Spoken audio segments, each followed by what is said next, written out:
जनता triple engine की सरकार चाहती थी, ऊपर मोदी जी को, हरियाणा में नायब जी को और रोहतक में राम अवतार वाल्मीकि जी को, भारतीय जनता पार्टी को। अपने अपने वार्ड का नहीं, अपने आसपास के वार्डों का, और इन सारे वार्डों के साथ पूरे रोहतक के 22 वार्डों का किसी भी व्यक्ति को कोई भी समस्या किसी भी तरह की रहेगी तो उनके लिए नीरा भटनागर पार्षद और पूर्व पार्षद नरातामल भटनागर उनकी एक फोन कॉल पे अवेलेबल रहेंगे। नमस्कार, मेरा गांव मेरी पहचान कार्यक्रम के तहत गांव व शहरों का दौरा कर रहे हैं। इसी कड़ी में आज हम पहुंचे रोहतक वार्ड 6 में। जो शख्सियत हमारे सामने बैठे वो किसी परिचय के मोहताज नहीं है। हम आपको बता दें, लंबे समय से राजनीति से जुड़े हुए हैं, राजनीति के साथ साथ समाज सेवा भी जुड़े हुए हैं। यही कारण है बार बार पार्षद बन रहे हैं। 2 बार पार्षद भाई साहब बन चुके हैं, 2 बार इनकी मिसेज बन चुकी हैं। हम बातचीत करेंगे। किसी ने सत्य कहा है, कहते हैं जो जरूरतमंद की मदद करता अपनी जेब दुआओं से भरता, लोग भी उसके पीछे चलने लग जाते हैं। जो निस्वार्थ भाव से क्षेत्र की सेवा करता है, यही कारण है, निस्वार्थ भाव से सेवा की है, पार्षद बने हैं, लंबे समय से राजनीति से जुड़े हुए हैं, विकास कार्य करवाए हैं। हम देखेंगे वार्ड में क्या समस्याएं हैं, किस समस्या समाधान करवाना चाहते हैं। सर नमस्कार। नमस्कार। सबसे पहले तो हमारे चैनल की तरफ से, हमारे दर्शकों की तरफ से आपको बहुत बहुत शुभकामनाएं। जो वार्ड 6 से आपकी मिसेज पार्षद बनी है नीरा भटनागर से, बहुत बहुत धन्यवाद जी।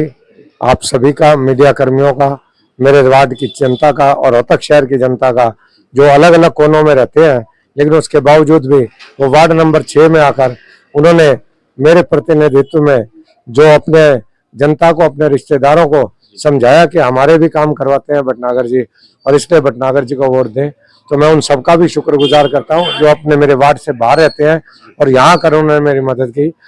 वार्ड नंबर 6 की सभी जनता को हृदय से नमन करता हूं कि उन्होंने मुझे फिर सेवा का मौका दिया है और अपनी तरफ से भरसक प्रयास किया जाएगा कि वार्ड की समस्याओं से जनता को निजात दिलाया जाए और शीघ्र से शीघ्र जो उनकी समस्याएं हैं, जिसमें कि प्रॉपर्टी आईडी की समस्या है, उनके पीपीपी की समस्या है, परिवार पहचान पत्र की समस्या है, उनसे उनको मुक्ति दिलवाई जाए।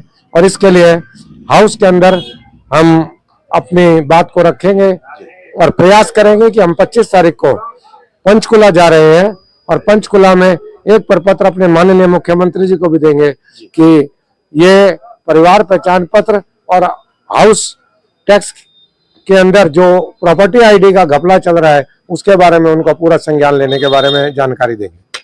भाई साहब ने बहुत बड़ी बात बोली है।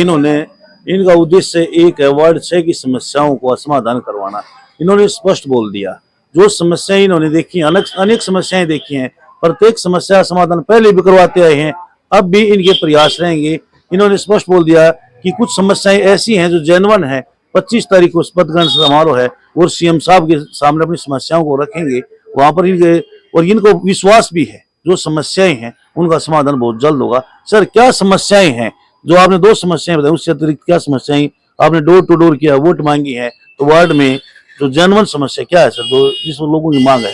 मुख्यतः जो वार्ड के अंदर और वार्ड कहेंगे, वार्ड के साथ साथ पूरे रोहतक शहर में ही एक तो स्वच्छ पानी की समस्या है, स्वच्छ पानी नहीं मिल पाता, सीवर ब्लॉकेज है, तीसरा जो अपनी साफ सफाई व्यवस्था है इस समय चरमराई हुई है, उसको पटरी पर लाने का काम नगर निगम अधिकारियों और अपनी हरियाणा सरकार के साथ मिलकर वार्डों को स्वच्छ बनाएंगे और प्रयास रहेगा कि अपने वार्ड को ही नहीं प्रथम लाए, हम रोहतक शहर को, रोहतक नगर निगम क्षेत्र को पूरे हिंदुस्तान में स्वच्छता के अंदर प्रथम लाने का सपना संजोए हुए हैं। भटनागर हम बहुत बड़ी बात बोल दी, यही खूबी है कि बार बार पार्षद बनते आ रहे हैं, इनकी यही खूबी। इन्होंने एक स्पष्ट बात बोल दी, वार्ड 6 की सेवा के साथ साथ पूरे रोहतक का विकास करवाना चाहते हैं और पूरे रोहतक को, देश की बात की है, प्रदेश की बात नहीं करें, हम देश की बात की है कि देश में 1 नंबर पर होगा रोहतक। कुछ समस्याएं बताई हैं, साफ सफाई को लेकर भी समस्याएं बताई हैं, पीने के पानी की समस्या भी बताई है। अभी पार्षद बने हैं, सभी पार्षद मिल गए, भाई साहब ने स्पष्ट बोल दिया भटनागर साहब ने कि रोहतक, पूरे रोहतक में जितनी भी समस्याएं होंगी उनका समाधान करवाना ही हमारी प्राथमिकता है। सर एक चीज पूछेंगे, बार बार कहीं ना कहीं आपने समाज सेवा की है, लोगों का दिल जीत रखा है, बार बार जो जनता आपको, वार्ड वासी आपको मौका दे रहे हैं, तो क्या कुछ कहना चाहोगे, क्या कारण रहा है, कैसे लोगों आपने दिल जीता है? मैं 1990 में जब रोहतक में आया, जी पहले मैं दिल्ली जॉब करता था। जी उसके बाद मेरे पास 9 से 5 की ड्यूटी के अलावा जो समय रहा करता था, जी मैंने समाज सेवा की। और रोहतक शहर में हमारे ही क्षेत्र में जी पानी की भयंकर समस्या थी। रात को 2:30-3 बजे उठकर हम पानी भरा करते थे, सभी महिलाएं परेशान होती थी। जी उसके लिए हमने 1990 से ही एक संस्था बनाई, रेजिडेंट वेलफेयर एसोसिएशन। उसका मैं जनरल सेक्रेटरी बना और उस 1990 से लेकर 2005 तक 15 साल हमने जबरदस्त संघर्ष किया और जुलाहा चौक में पूरे रोहतक शहर का पहला बूस्टर बनवाया। और उस बूस्टर से आज पुराने शहर के रोहतक क्षेत्र में कायस्थान मोहल्ला, प्रधाना मोहल्ला, डेयरी मोहल्ला में पानी की व्यवस्था सुचारू हो पाई। और अब आज की तारीख के अंदर हम सभी लोग 3 बजे नहीं उठते, जो समय निर्धारित डिपार्टमेंट के द्वारा क्या है उसमें पानी आता है। वो एक अलग चीज है कि कभी मोटर वगैरह खराब हो जाए तो समस्या आ जाती है, लेकिन उसको भी शीघ्र से शीघ्र सुचारू रूप से करवाने में अधिकारियों को अवगत कराते हैं और जल्द से जल्द उस समस्या का समाधान करवाते हैं। हमारे को हम नेता नहीं थे, हम एक आम आदमी थे, सड़क पर घूमते थे, लेकिन हमारी जनता ने सन 2005 में हमें नेता बनाया। जब उनको पानी मिला तो उन्होंने पहला पब्लिक का ही नारा था कि हम उसको वोट देंगे जिसने हमें पानी दिलाया है। और 2005 में भारतीय जनता पार्टी की टिकट पर मैंने चुनाव लड़ा और चुनाव जीता। सर, कहीं ना कहीं पार्टी का विश्वास भी है, क्योंकि पार्टी अविश्वास इसलिए विकास कार्य करवाते आ रहे हैं, इसलिए बार बार पार्टी आपको टिकट दे रही है, तो कुछ न कुछ तो पार्टी ने भी आपको आपके अंदर गुण देखे हैं। हमारी पार्टी, हमारा संगठन जी एक हिंदुस्तान का बहुत बड़ा संगठन है और जो भी काम करने वाले व्यक्ति हैं, जो जनता के प्रति समर्पित है, उन नेताओं को हमारी पार्टी आगे बढ़ाती है और उनको जिम्मेवारियां देती है कि आप काम करें। पिछले जितने भर भी चुनाव, अभी हाल में लोकसभा का चुनाव हुआ, उसके बाद विधानसभा का चुनाव हुआ और अब पार्षद का चुनाव हुआ, इन तीनों के अंदर ही भारतीय जनता पार्टी नेतृत्व को बहुत भारी सफलता के साथ हमने यहाँ से पहले अरविंद शर्मा जी को जिताकर भेजा, फिर इसी वार्ड से मनीष ग्रोवर जी को जिताकर भारी बहुमत से भेजा और अब हम खुद 1900 वोटों के करीब जीते हैं। तो ये भी एक भारी बहुमत है। जनता का लाड और प्यार, प्रेम स्नेह है कि वो हमसे प्यार करते हैं। भाई साहब का एक उद्देश्य है, पहले इन्होंने बताया कि लंबे समय से राजनीति समाज सेवा में जुटे हुए हैं।